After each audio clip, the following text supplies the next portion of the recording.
الشيطان الرجيم اللہ کی پناہ مانگتا ہوں میں شیطان مردود سے۔ بسم اللہ الرحمن الرحیم اللہ کے نام سے شروع جو نہایت مہربان رحمت والا ہے۔ یا ایہا الذین آمنوا کتب علیکم الصیام کما کتب علی الذین من قبلکم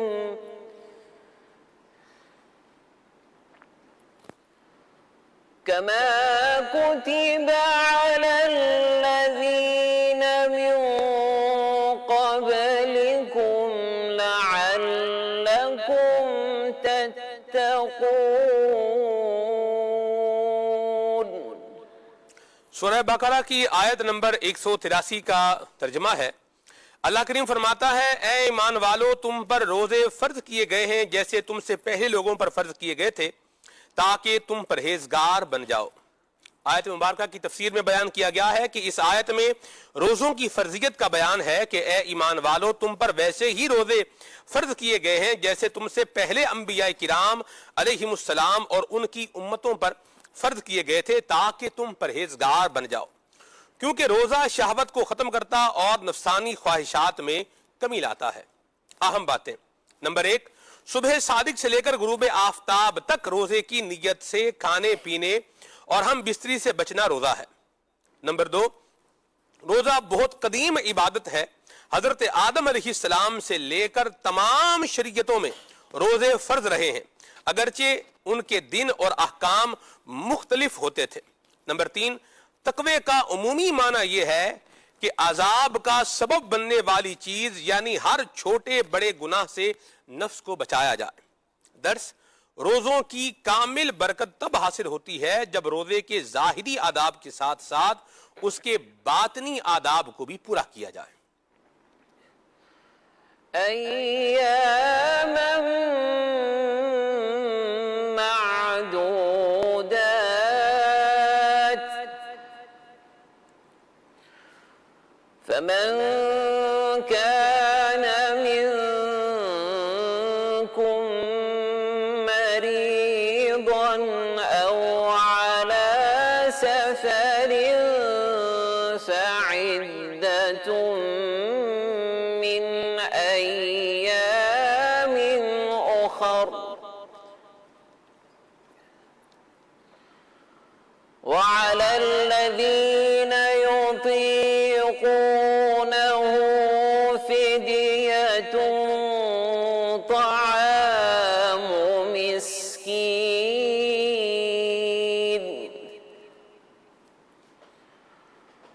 فمن تطوع خيرا فهو خير له وأن تصوموا خير لكم إن كنتم تعلمون۔ سبحان اللہ۔ گنتی کے چند دن ہیں تو تم میں جو کوئی بیمار ہو یا سفر میں ہو تو اتنے روزے اور دنوں میں رکھے، اور جنہیں اس کی طاقت نہ ہو ان پر ایک مسکین کا کھانا فدیہ ہے۔ پھر جو اپنی طرف سے نیکی زیادہ کرے تو وہ اس کے لیے بہتر ہے، اور اگر تم جانو تو روزہ رکھنا تمہارے لیے زیادہ بہتر ہے۔ سورہ بقرہ کی آیت نمبر 184 کی تفسیر تعلیم القرآن میں بیان کیا گیا ہے کہ فرض روزے ماہ رمضان کے گنتی کے 29 یا 30 دن ہوتے ہیں۔ ان دنوں میں اگر کوئی بیمار یا مسافر ہو اور روزہ نہ رکھے تو اس پر بعد میں اتنے روزوں کی قضا لازم ہے، اور شیخ فانی یعنی بہت ہی بوڑھے وہ لوگ جنہیں روزہ رکھنے کی طاقت نہ ہو اور نہ آئندہ طاقت ملنے کی امید ہو تو وہ روزے کے بدلے ایک مسکین کا کھانا فدیے میں دیں، اور اگر فدیہ زیادہ دے دیا تو اپنی طرف سے نیکی زیادہ کرے تو یہ اس کے لیے بہتر ہے۔ مزید فرمایا کہ شرعی رخصت کے باوجود روزے کی طاقت ہونے کی صورت میں روزہ چھوڑنے کی بجائے روزہ رکھ لینا تمہارے لیے بہتر ہے، اگر تم روزے کی فضیلت اور اہمیت جان لو۔ اب اس آیت مبارکہ سے سیکھنے والی اہم باتیں کون سی ہیں؟ اس میں نمبر 1 پر بیان کیا گیا ہے کہ وہ مریض جسے مرض بڑھ جانے یا دیر سے ٹھیک ہونے یا تندرست کو بیمار ہو جانے کا غالب گمان ہو تو اسے ابھی روزہ نہ رکھنے کی اجازت اور بعد میں اس کی قضا فرض ہے۔ نمبر 2، روزہ نہ رکھنے کی اجازت کے لیے مرض بڑھنے وغیرہ کا غالب گمان ہونا ضروری ہے، محض وہم کافی نہیں ہے۔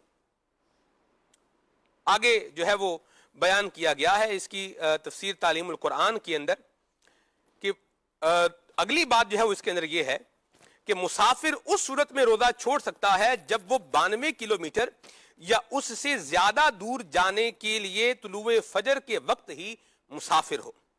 اور نمبر 4 جو سیکھنے کو ملتا ہے وہ یہ ہے کہ روزے کا فدیہ 2 وقت صبح و شام ایک مسکین کو پیٹ بھر کر کھانا کھلانا ہے یا ہر روزے کے بدلے میں صدقہ فطر کی مقدار مسکین کو دے دے۔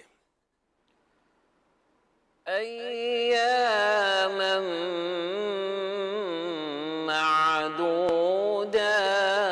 معدودات فمن كان منكم مريضا أو على سفر فعدة من أيام أخر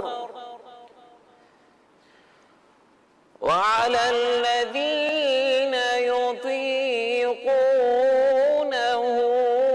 فدية طعام مسكين